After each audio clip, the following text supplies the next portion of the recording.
This is James with Net News Ledger. We're reporting from Lakehead University, where earlier today, Greg Rickford, the Ministry of Northern Development and Mines, announced that Ontario Northland will be extending its bus service to Thunder Bay beginning on April 20th, 2020. Here's the story. Turning an issue into an opportunity. And that's precisely what we endeavored to do. For me, and I'm going off script a little bit here, so if you see some nervous staff out there, fair warning. It was actually triggered by a visit that I had made to the Sugar Zone. How sweet it was, you know, the Heart Gold Project. And we had come down from the mining project to White River at the junction there and stopped in at the A&W with the Premier and I. And there, sitting in the parking lot, Karina, was one of the most gorgeous buses I've ever seen in my life. And it said Ontario Northland Transportation Commission, ONTC, on the side of it. And I thought, boy, wouldn't it be nice to have a bus like that go all the way out into the far-reaching places of northwestern Ontario. Dare to dream. And so I came back and we spoke. I spoke with Karina, and I said, you know, I appreciate what this is doing for northeastern Ontario, but I think that folks in northwestern Ontario would appreciate a similar kind of service. And in fact, then what we would do is we would think, as I always had, of the opportunity that would evolve once Greyhound had made its final, some would say painful, decision to pull off of the Trans-Canada.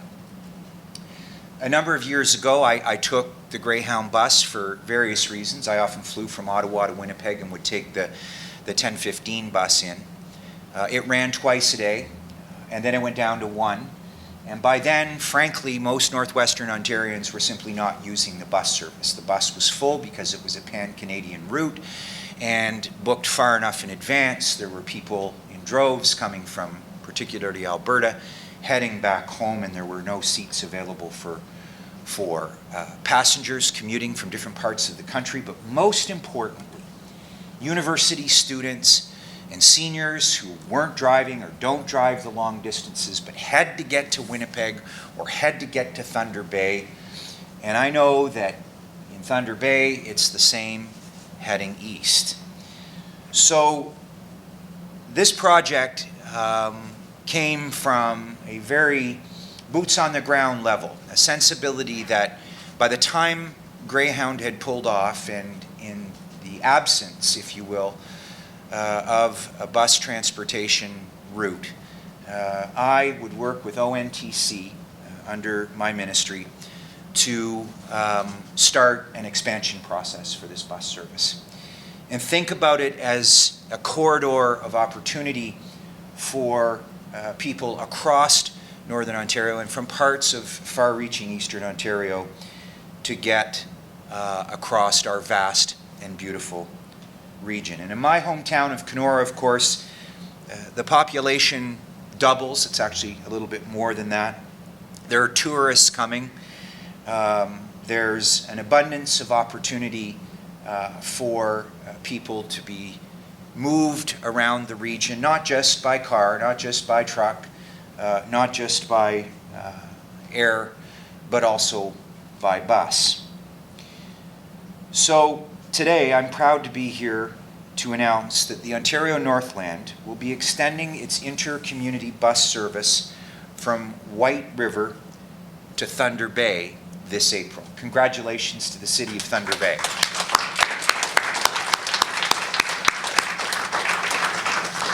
The A&W at White River will just be a stop now, not the end of its route. And Moira, for the students who come from as far as Ottawa, they'll now be able to get on that beautiful bus with the widened aisles and the nicer seats. I think it's Wi-Fi as well, Karina. I mean, this bus, you'll forget Greyhound even existed. If there's a former Greyhound employee here, I don't mean to disrespect you, but you get on this bus and you're going to have the kind of service that northwestern Ontario people deserve and should expect, especially when the Ontario Northland Transportation Commission is funded by us, the taxpayer. And that's an important principle.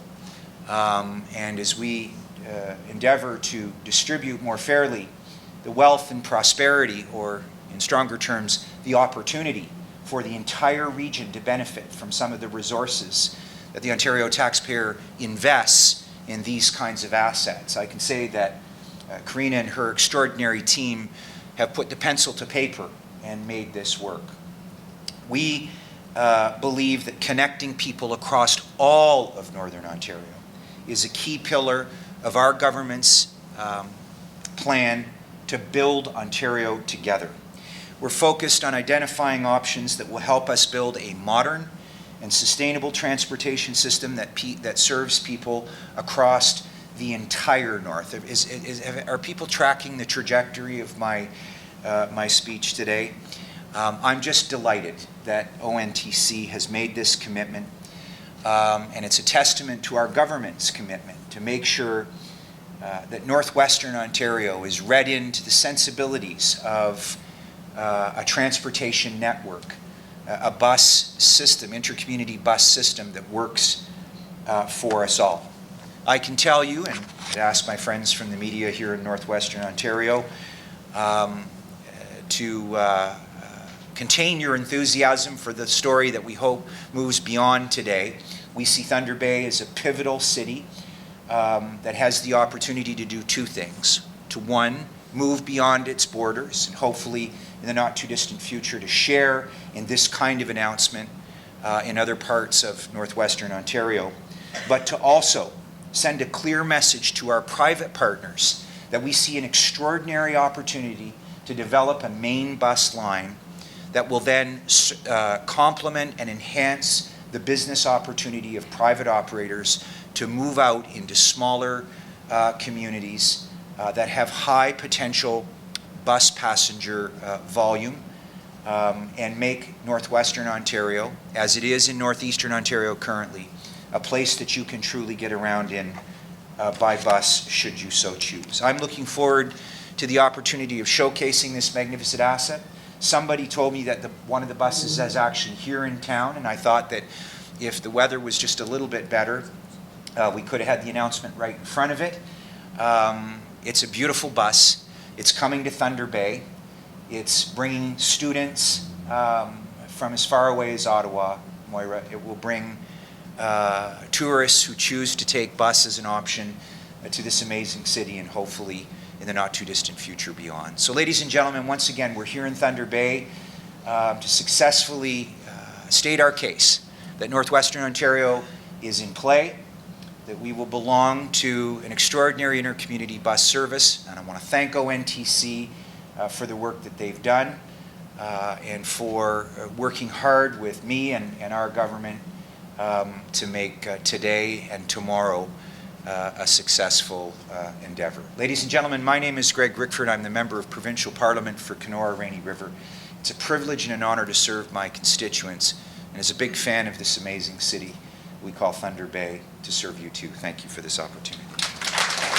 So today you make the announcement that the Ontario Northland will be adding service beginning in April. Can you give us a rundown of the steps that it took to get this done and how long this process, or when this process began for you? Well, look, our government believes that an intercommunity bus service is a vital piece of the transportation links across all of Northern Ontario. For context here, we believe that in the absence of the Greyhound bus service, which disappeared a couple of years ago, it created a vacuum, especially for people living in Northwestern Ontario, to get to Thunder Bay or to get to Winnipeg. This includes university students, it includes seniors, and for the benefit of the commerce of our towns and cities, to increase the prospect for tourism.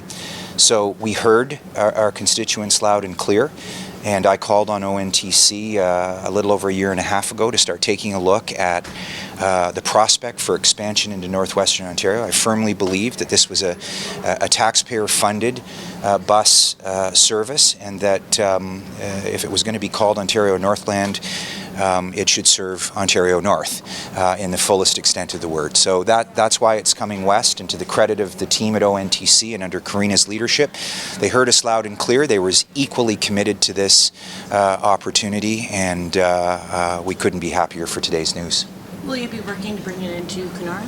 Oh, Sherry, there's a former reporter from farther northwestern Ontario. Listen, we want to get to Thunder Bay first and foremost. We want to create an opportunity for ONTC to get familiar with the existing routes that they add on, and we're very encouraged by the prospect for folks beyond Thunder Bay to access this bus service. I'll have more to say about that in the coming months, but for now, I think the folks farther west of Thunder Bay deserve an opportunity to celebrate what Thunder Bay is celebrating today. But we are committed to building Ontario in the most comprehensive sense and ensuring that an inter-community bus service is available to everybody across Northern Ontario.